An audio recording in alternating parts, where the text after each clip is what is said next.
Hello everyone, I am Suman Ban. Here we know about metallurgy of welding.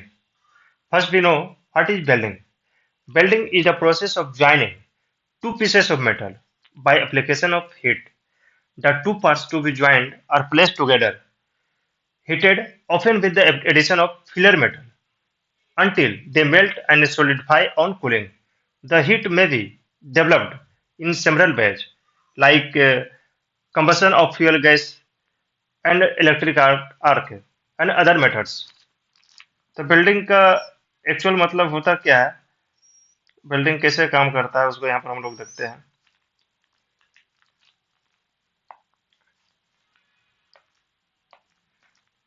एक piece of metal है, एक piece of metal है, ये दोनों metal को पार्ट को जोड़ना है, तो यहीं पर हम लोग बिल्डिंग करेंगे, यहाँ पर बिल्डिंग करेंगे। तो इस गैप को हम लोग फिल करेंगे। फिल करने का जो प्रोसेस होगा, फिल कर देंगे तो दोनों मेटल पार्ट ऑटोमेटिक ज्वाइंट हो जाएगा। That is building. तो ये इस बिल्डिंग प्रोसेस में क्या होता है, फिलर मेटल को हम ऐड कर रहे थे। फिलर मेटल क्या होता है, वो जो मटेरियल रहता है उसी को वायर फॉर्म में कुछ स्पेशल टाइप का कुछ अरेंजमेंट मतलब रहता है, तो वो फिलर मेटल होता है, इस टाइप का रहता है, वायर रहता है। That is filler metal.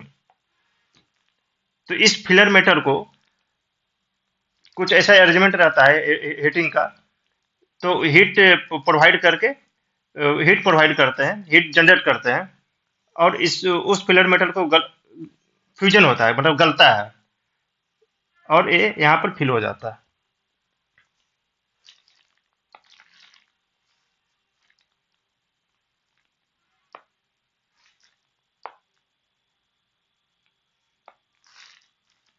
In same manner ये सारा सारा को ज्वाइंट करना है। एक एक ये है, एक ये, दो अलग अलग पार्ट, उसको ज्वाइंट करना है।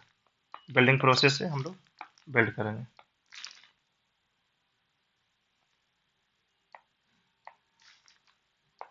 ये बिल्डिंग करते हुए दिखाया जा रहा है,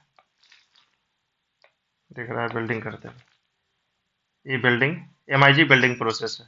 ये बिल्डिंग मशीन है, टॉर्च है, इसको टॉर्च बोला जाता है। यहाँ आर्क डेवलप हो रहा है, ये बिल्डिंग यहाँ पर हो रहा है।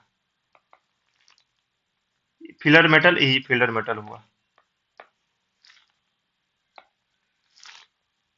बिल्डिंग करने के बाद जो माइक्रो स्ट्रक्चर जो आया, ये माइक्रो स्ट्रक्चर बिल्डिंग होने के बाद, तो इसी को हम लोग अभी देखेंगे क्या क्या होता है बिल्डिंग प्रोसेस में। तो ये एमएस स्टील, एमएस मटेरियल है। तो रूम टेम्परेचर पर एमएस मेटल का जो माइक्रो स्ट्रक्चर होगा, उसमें माइक्रो स्ट्रक्चर फेराइट, परलाइट,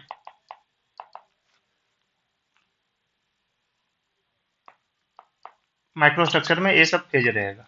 मतलब रूम रूम टेम्परेचर, जो कोई भी मटेरियल मेरा रूम टेम्परेचर पर रहता है, तो उसमें फेराइट, परलाइट और कार्बाइड, उसका फेज रहता है। इसको जब हम एमएस मटेरियल को 727 डिग्री सेंटीग्रेड तक हम हीट करते हैं, तो उसका जो फेज जो ट्रांसफर, वो ऑस्टेनाइट फेज में ट्रांसफर हो जाता है। वो सारा उसका फेज जो है, ये सब ऑस्टेनाइट फेज में कन्वर्ट हो जाएगा।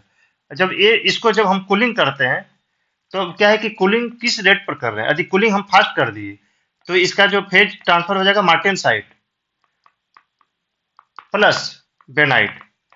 तो ये जो फेज होता है मार्टेनसाइट प्लस बेनाइट, ये हार्ड हार्ड होता है। तुरंत यदि हम फास्ट कूलिंग कर दिए, यदि हम इसको हम सोलो कूलिंग कर रहे हैं, तो इसका जो माइक्रो स्ट्रक्चर जो होगा, उस जो मेरा एमएस जो मटेरियल था उसका माइक्रो स्ट्रक्चर जो होगा, फिर अगेन सोलो कूलिंग कर रहे हैं तो फेराइट प्लस परलाइट प्लस सेमेंटाइट रहेगा। तो यहाँ पर कहने का तात्पर्य है, ये एक मेटल एमएस मेटल है, तो इसका रूम टेम्परेचर पर इसका जो माइक्रो स्ट्रक्चर जो रहता है, ferrite plus pearlite plus carbide. इसको जब हम 727 डिग्री सेंटीग्रेड टेम्परेचर पर जब हीट किए तो इसका सारा माइक्रोस्ट्रक्चर ऑस्टेनाइट में कन्वर्ट हो गया। इसको जब हम कूल करेंगे, तुरंत फास्ट कूल करेंगे, तो सेमेंटाइट प्लस बेनाइट में कन्वर्ट हो जाएगा। उसका सारा फेज सीमेंटाइट और बेनाइट में कन्वर्ट हो जाएगा, जो कि हार्ड होता है। यदि इसको हम सोलो कूलिंग करेंगे तो फिर इसका जो माइक्रोस्ट्रक्चर जो रहेगा, ferrite plus pearlite plus cementite, ये थोड़ा सॉफ्ट नेचर का होता है। सीमेंटाइट प्लस बेनाइट हार्ड होता है, और फेराइट परलाइट और सीमेंटाइट ये सॉफ्ट होता है। तो ये सारा जो फेज ट्रांसफर हो रहा है यहाँ पर वेल्डिंग में क्या हो रहा है, जब वेल्डिंग हम लोग करते हैं, दो पार्ट को जब हम लोग ज्वाइंट करते हैं, यहाँ पर फिलर मेटल ये वन पार्ट है, ये दूसरा पार्ट है। जब यहाँ पर फिलर मेटल को ज्वाइंट करते हैं तो फिलर तो यहाँ पर हीट डेवलप हो रहा है। तो ये जो एजेस ये जो ये मेटल पार्ट है, ये मेटल पार्ट है, यहाँ पर हीट हो रहा है। तो इस ये जो थोड़ा सा जो मेटल पार्ट का जो नजदीक वाला जो जगह रहेगा, ये भी हीट होगा, ये भी इसका भी फ्यूजन होगा। फ्यूजन मतलब सॉलिड टू लिक्विड में कन्वर्ट हो रहा है। यहाँ पर क्या हो रहा है, जब हीट होगा तो ये जो मेटल पार्ट है, जो सॉलिड जो पार्ट है, वो लिक्विड में कन्वर्ट होगा, और जब लिक्विड जब फिर ठंडा होगा तो फिर अगेन ये सॉलिड होगा। तो यहाँ पर हम लोग जो देख रहे थे फेराइट अपर लाइट, इस फ्यूजन के दौरान ही मेरा सारा वो फेज ट्रांसफर हो रहा था। इस सॉलिड फॉर्म में जब मेटल है तो इसका जो फेज था ferrite plus pearlite plus cementite bainite cementite था रूम टेम्परेचर पर। इसको जब हम 727 डिग्री टेम्परेचर पर गर्म किए, हीट उसका लेकर के हीट दिया, उससे 727 डिग्री सेंटीग्रेड जब टेम्परेचर उसका पहुंचा तो इसका सारा फेज जो है ऑस्टेनाइट में कन्वर्ट हो गया। तो ये लिक्विड ऑस्टेनाइट मतलब लिक्विड फेज हो गया। इसको जब हम फिर लिक्विड फेज को जब हम ठंडा किए, कूल किए, तो फिर ये मेरा जो अधिक फास्ट हम कूलिंग किए तो ये मार्टिनसाइट प्लस बेनाइट बेनाइट में कन्वर्ट हो गया। मतलब ये फिर सॉलिड फॉर्म में आ गया, solid to liquid, liquid to solid, मतलब फेज ट्रांसफर हो रहा है। बिट हीट हीट हीट उसमें दे रहे हैं, इसका फेज ट्रांसफर हो रहा है। फिर कूल किए, फास्ट कूल किए तो ये मार्टेनसाइट प्लस बेनाइट, जो कि सॉलिड फेज होता है। यदि इसको हम सोलो कूलिंग कर रहे हैं, सोलो कूलिंग कर रहे हैं, तो फेराइट प्लस परलाइट प्लस सेमेंटाइट ये फेज ट्रांसफर होगा। तो इसको हम लोग यहाँ पर डिटेल से अभी देखते हैं।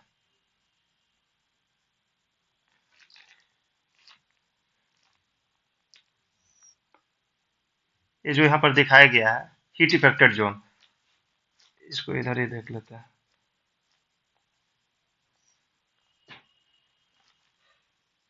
ये मेटल का एक पीस है।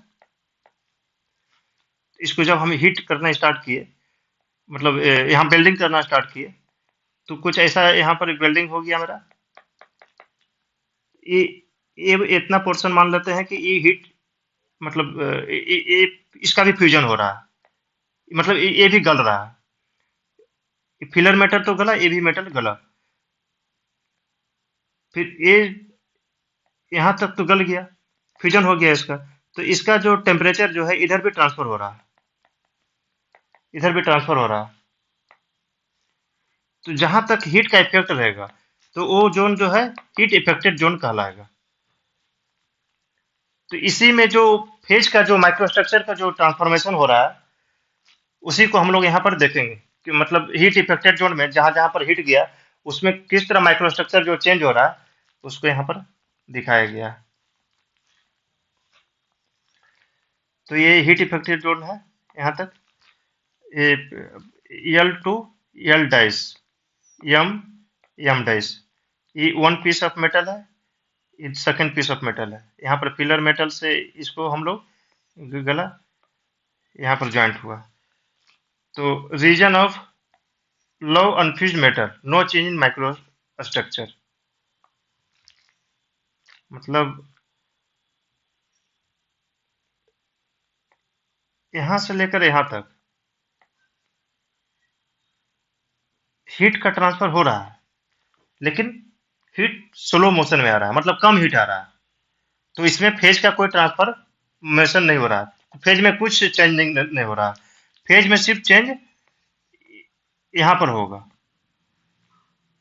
क्योंकि यहाँ पर हाई टेम्परेचर जा रहा है, हाई टेम्परेचर इसमें, हाई हीट इसमें आ रहा है, इसमें इसका टेम्परेचर 727 डिग्री सेंटीग्रेड, जो जिसमें स्टाइट फेज में कन्वर्ट होता है, उसको भी क्रॉस कर जा रहा है। तो यहाँ पर माइक्रो स्ट्रक्चर जो है चेंज होगा।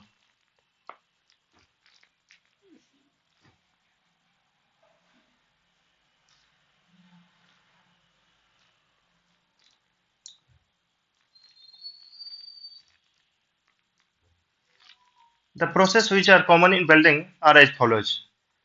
तो फ्यूजन हुआ, मतलब सॉलिड टू लिक्विड में कन्वर्ट हुआ, casting, hot and cold forming, heat treatment, metallurgical changes, metallurgical structure. Fusion का मतलब क्या हुआ, स्टार्टिंग में सॉलिड रहता है और लिक्विड में कन्वर्ट हो गया। कास्टिंग, कास्टिंग एक प्रोसेस होता है जिसमें लिक्विड को सॉलिड में कन्वर्ट किया जाता है। हॉट एंड कोल्ड फॉर्मिंग, मतलब इस जो सारा प्रोसेस हॉट और कोल्ड का जो हो रहा है, डेट इज उसमें जो स्ट्रक्चर जो बन रहा है हॉट एंड कोल्ड फॉर्मिंग कहलाएगा। हीट ट्रीटमेंट, हीट ट्रीटमेंट क्या होता है, किसी भी मटेरियल को एक सर्टेन टेम्परेचर तक हीट करते हैं, फिर उसको कोल्ड करते हैं, जो कि हम लोग अभी देखे, जो फेज ट्रांसफॉर्मर हुआ, जो, हाँ, मेटलर्जिकल स्ट्रक्चर, ये जो सारा फेज चेंज हुआ, that is metallurgical structure. Ferrite, pearlite, carbide, austenite, martensite plus bainite. तो इतना सारा जो फेज जो ये सब जो प्रोसेस जो हुआ, वो सारा बिल्डिंग में होता है। तो first a thermal cycle is introduced during heating in the building process. In it, metal is heated up to fusion. जब हम लोग वेल्डिंग करते हैं तो उसमें एक थर्मल साइकिल डेवलप होता है during heating and cooling to ambient temperature. The heating and cooling results in setting up internal stresses and plastic strain in the vicinity of weld. जब हीट और कूल करते हैं तो उसमें इंटरनल स्ट्रेस भी develop होगा। Also at higher temperature, certain chemical changes to take place. Thus, in thermal cycle, physical, chemical, and metallurgical properties are liable to change. In above figure shows the change of thermal condition during welding. The slope of thermal gradient depends upon the heat supplying rate and thermal conductivity of base metal. तो यहाँ पर जो slope जो बन रहा है, इधर आ रहे हैं, टेम्परेचर मेरा कम हो रहा है, यहाँ पर टेम्परेचर ज्यादा था, मतलब यहाँ पर इस पोर्शन में हीट का फ्लो ज्यादा था, तो यहाँ पर टेम्परेचर ज्यादा था, टेम्परेचर ज्यादा रहेगा, हीट का फ्लो ज्यादा रहेगा, तो इधर टेम्परेचर फिर कम होते जा रहा है, फिर यहाँ पर नॉर्मल आ गया, नॉर्मल रूम टेम्परेचर पर आ गया। जो मेन बेस मेटल का टेम्परेचर था रूम टेम्परेचर पर, इस पॉइंट पर शो कर रहा है। The heat affected zone is bite bit gas building. Gas building में जो हीट इफेक्टेड जोन रहता है वो ज्यादा रहता है, क्योंकि उसमें हीट का जो कॉन्सेंट्रेशन एक पॉइंट पर ज्यादा होता है। Secondly, changes in microstructure during welding. Flow of heat in the weld zone is directional toward the adjacent cold metal, thereby producing columnar crystal near fusion phases. Inner part of the weld cools more uniformly and forms large regular-shaped crystal. Surface of weld being in contact with air cools very fast. Then a small chilled crystal structure formed. The parent metal is heat affected zone experience grain growth. अब इसको हम लोग यहाँ पर देख लेते हैं।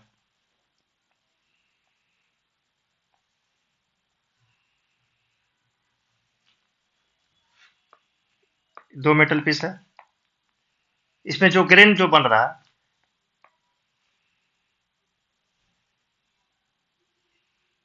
Welding हो गया, अब कूल हो रहा है, तो ये जो यहाँ पर एयर है, तो ये वाला जो पोर्शन है कुछ ज्यादा ही फास्ट कूल होगा।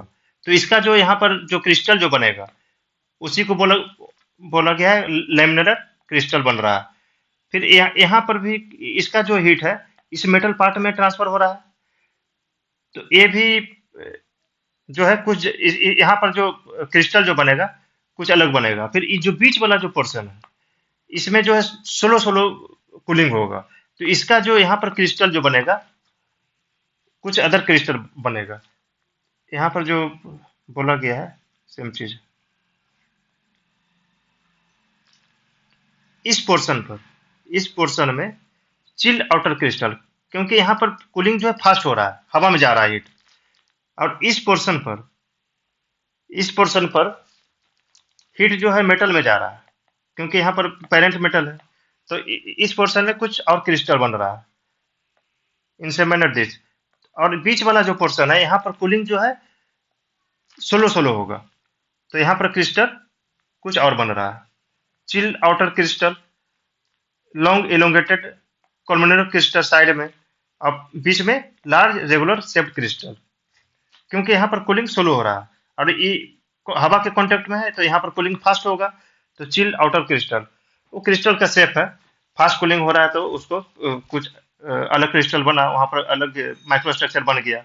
यहाँ पर थोड़ा स्लो कूलिंग हो रहा है तो कुछ अलग मतलब इसके कंपेयर में यहाँ पर फास्ट कूलिंग हो रहा है, यहाँ पर स्लो कूलिंग हो रहा है, तो यहाँ पर कुछ अलग ही क्रिस्टल बनेगा, माइक्रोस्ट्रक्चर बनेगा।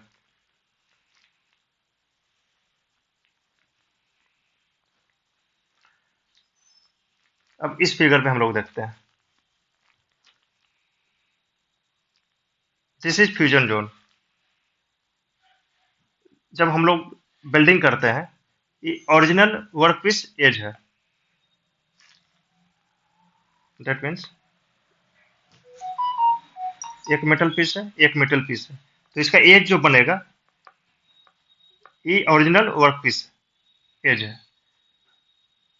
और जो हीट इफेक्टेड जोन रहेगा, जो बिल्डिंग करेंगे तो उसके हीट में जो रहेगा दैट इज फ्यूजन जोन। उसके बाद यहां तक तो बिल्डिंग हो गया, तो इस हीट का इफेक्ट इधर भी जाएगा, that is heat affected zone. Building के कारण जो हीट मेरा ट्रांसफर हो रहा है that is heat affected zone. तो हीट इफेक्टेड जोन में क्या होता है कि कुछ दूरी तक कुछ ज्यादा हीट जाएगा, कुछ दूरी तक कम हीट जाएगा। तो ये जो तुरंत कांटेक्ट वाला जो रहता है, डायरेक्ट कांटेक्ट वाला जो सब मटेरियल है, मतलब जो फेस है, वहां पर जो ग्रेन बनेगा इधर इधर से कुछ अलग ही रहेगा। तो इधर तो हीट कम ट्रांसफर हो रहा है, तो इधर का जो ग्रेन रहेगा फाइन ग्रेन रहेगा। जो माइक्रो स्ट्रक्चर रहेगा उसका मतलब उसमें तो बहुत ज्यादा कुछ चेंज होगा नहीं। यहाँ पर क्या है कि कुछ फ्लक्चुएशन हीट हीट कुछ ज्यादा ही रहेगा, तो इसका जो ग्रेन रहेगा कोर्ज ग्रेन रहेगा। Above figure shows the mechanism of fusion or liquid state welding process. The material around the joint is melted in the both the parts to be joined, and if necessary, a filler material is added. Three distinct zones: fusion zone, heat affected unmelted zone, original base metal. Same चीज को यहाँ पर language में लिख दिया। एक तो fusion zone हो गया, मतलब पूरा इसमें मेल्ट हो रहा है। एक तो ये वाला जो पोर्शन है फिलर को मेल्ट करके ऐड हुआ। बाकी जो इलेक्ट्रिकल आर्क जो डेवलप हुआ उसके हीट के कारण जो पेरेंट मेटल भी जो का भी फ्यूजन हुआ, तो पेरेंट मेटल का माइक्रोस्ट्रक्चर और फिलर मेटल का माइक्रोस्ट्रक्चर दोनों मिलकर के ये पूरा ज्वाइंट हो गया, दैट इज फ्यूजन जोन। तो fusion zone, heat affected zone, unmelted zone. तो हीट इफेक्टेड जोन, अनमेल्टेड, यहाँ ये हीट इफेक्टेड जोन है लेकिन मेल्ट नहीं हो रहा है। ये भी पेरेंट मेटल का यहाँ से लेकर यहाँ तक पेरेंट मेटल का पार्ट था, लेकिन ये हीट के कारण मेल्ट हो गया। ये भी हीट इफेक्टेड जोन है, लेकिन इतना हीट इधर नहीं जाता है जितना कि वो मेल्ट कर पाए मटेरियल को, that is heat affected zone with unmelted original base metal. इसके बाद जो मेरा जो मेटल है इधर बेस मेटल जो नॉर्मल टेम्परेचर, इधर हीट आया ही नहीं। तो इस तरह हम लोग वेल्डिंग प्रोसेस को देखे, दो पार्ट का ज्वाइंट हो रहा है, जिसमें फिलर मेटल का यूज किए, इलेक्ट्रिक आर्क के प्रोसेस के द्वारा हीट यहाँ पर डेवलप हुआ। इसमें दो मेटल का जो किनारा वाला जो पोर्शन था, इलेक्ट्रिक आर्क आर्क के कारण, उसके हीट के कारण इसका भी फ्यूजन हो गया, पैरेंट मेटल का भी। इसका जो इलेक्ट्रिक आर्क के कारण जो हीट डेवलप हो रहा है, ये पैरेंट मेटल में कुछ दूरी तक गया, उस हीट के कारण उसमें फेज का ट्रांसफॉर्मेशन हुआ। उस ट्रांसफॉर्मेशन के कारण, हीट ट्रांसफॉर्मेशन के कारण उसका माइक्रोस्ट्रक्चर जो चेंज हुआ, वो सब यहाँ पर बिल्डिंग मेट्रोलॉजी में शो होता है।